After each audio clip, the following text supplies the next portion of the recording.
სტუდიაში მიმდინარე დისკუსიაში ჩვენთან ერთად არიან იაკობ ლაპიდი, უსაფრთხოების ანალიტიკოსი და გადაცემა ლაპიდის შეფასების წამყვანი. ასევე ამირ ორენი, თავდაცვისა და მთავრობის კომენტატორი. ორივე თქვენგანი ჩემი დიდი ხნის ფავორიტები ხართ სტუდიაში. ამირ, მინდა ერთი წუთით ისრაელის კუთხით შევეხო ამ თემას. ვიცი, რომ არსებობს დიდი გეოპოლიტიკური საკითხები. შეგვიძლია ვისაუბროთ აშშ-ზე, ირანზე, მაგრამ ეს არის ისრაელის საზოგადოების ერთგვარი კოლექტიური რეაქცია. ფიქრობ, ამ მომენტში ეს არაა გულგრილი დამოკიდებულება, არამედ უფრო მკაფიო უარია. არავის აქვს სურვილი დაბრუნდეს, იცით, ომის ჩაკეტილობის მდგომარეობაში, იმ დაძაბულ რეალობაში, როცა ყველაფერი ისევ იკეტება. მაგრამ ჯერა რომ ქვეყანას ჯერ კიდევ ესმის დაპირისპირების გარდაუვალობა ან რაღაცნაირი აუცილებლობა. თუ შეძლებდით ამის აღწერას, იცით, რამდენად სურს ისრაელს, რომ რაღაც საბოლოო მოხდეს. მაგრამ ამავდროულად ომის დაწყება არ უნდა. როცა ისრაელს ამბობთ, ნეთანიაჰუს გულისხმობთ. შესაძლოა რომლებიც სინამდვილეში ერთი და იგივე არ არის. იცი, ნება მომეცი. ისრაელის კიდევ ერთ კუთხეში წაგიყვანო, რომელზეც არის ფიქრებდი. თელ-ავივის სასამართლო, სადაც ნეთანიაჰუს სასამართლო პროცესი მიმდინარეობს, რამდენიმე დღე ზედიზედ ის მიდის მოსამართლეების კაბინეტში და ჩუმად ეუბნება რაღაცა საიდუმლოს. და ისინი მთელი დღის განმავლობაში ათავისუფლებენ. ეს რეგულარულად ხდება. დიახ, ეს რეგულარულად ხდება. რა სიმალად ხდება? რა სირებთ ამ ჩვენებიდან? რატომ არის ასე? იმიტომ რომ თუ ომი იქნება და გამოძიების კომისია შეიქმნება და ის ითქვის, მე მინდოდა მომზადება, მაგრამ მოსამართლეებმა მაიძულეს სასამართლოში დავრჩენილი ხარ. ისინი ანგარიშვალდებულები არიან. ასე რომ ეს ნიშნავს, რომ საქმე სერიოზულია.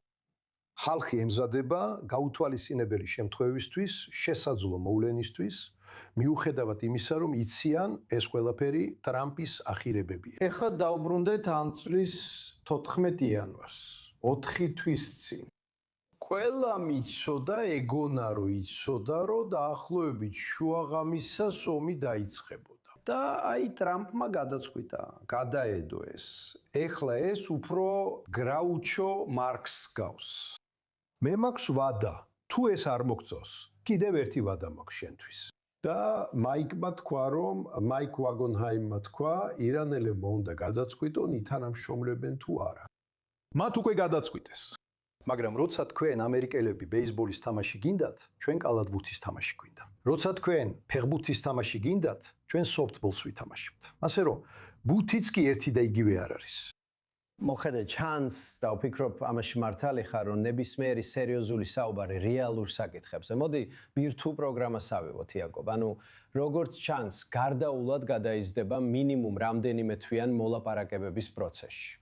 ბევრი ამჟამად ამტკიცებს და სერიოზული საგარეო პოლიტიკის სპეციალისტებიც ამაზე საუბრობენ, რომ პრეზიდენტი შეიძლება უბრალოდ ცდილობს, რომ ჰორმუზის სრუტის გარშემო, ბლოკადის გარშემო რაღაც შეთანხმებას მიაღწიოს და ყველა ეს სერიოზული საკითხი შემდეგისთვის გადადოს. ის შეიძლება დამაჯერებლად თქვას, ნახეთ, მე ბირთვ პროგრამაზე ზეწოლა მოვახდინე და თვალყურს ვადევნებ და თუ რამეს გააკეთებენ, ისევ იგივე გავაკეთებ.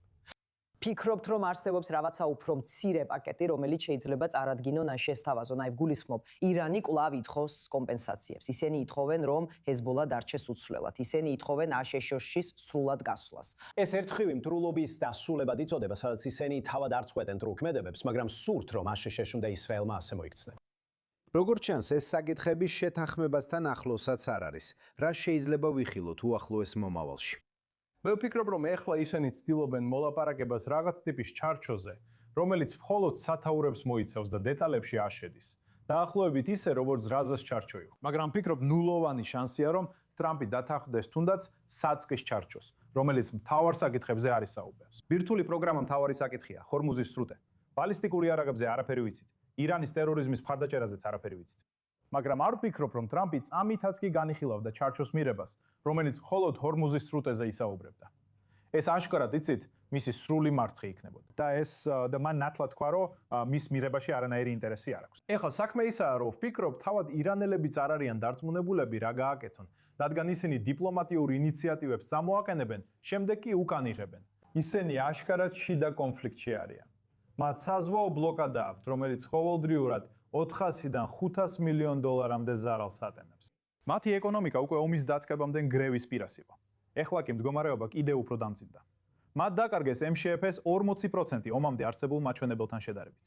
ისინი ვერ უხდიან ხელფასებს ალყაში მყოფებს. ამიტომ აზრი რომ ირანელები უბრალოდ მშვიდად ხედან და ყველაფერს აკონტროლებენ, ვფიქრობ რეალობას არის მოწყვეტილი. არ ფიქრობ რომ მათ ზუსტად იციან რა სուთ გააკეთონ, მაგრამ აშკარაა რომ აქვს წითელი ხაზები, რომელთა გადაკვეთასაც არაპირებენ, თუნდაც ახალი ომის რისკის ფასად. ეს ნათელია. არსებობს თუ არა რაიმე ნაცრისფერი ზონა? არ ვიცით, დავით. იცი, ჩვენ ჯერ კიდევ იმ ბურუში ვართ, როცა ამას ომს არ უწოდებთ. ჩვენ შუა ზონაში ვართ. მაგრამ ვფიქრობ რომ ტრამპი თავის თავს კუთხეში აქცევს, როცა ამბობს, ან შეთანხმებას მივახცევთ, ან ომს დაუბრუნდებით. რადგან თუ ასე ამბობს, ფაქტობრივად კიდევ ერთ ვარიანტს გამორიცხავს, რაც ჩემი აზრით ცოტა სამწუხაროა, ანუ ბლოკადის გაგრძელებას. ბლოკადის გაგრძელება ომის განახლების გარეშე, ჩემი აზრით, სულაც არ არის ცუდი ვარიანტი.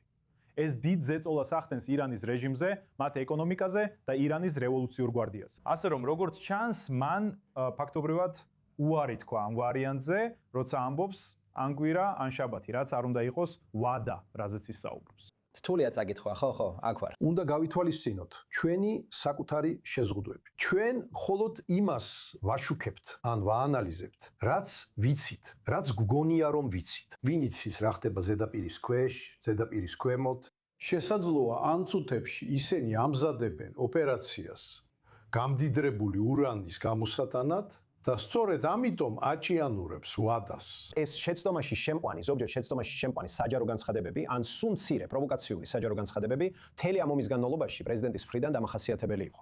დიახ, ეს მართალია. ასევე სპარსეთის, ყურის ქვეყნების ლიდერების გავლენა ბევრად უფრო ძლიერია ვიდრე ნეთანიაჰუსი. ეხლა ნეთანიაჰუს ამერიკულ სასახლეზე უდევს თითი, მაგრამ დამცველზე ხელი მათ უდევთ. და ამიტომაც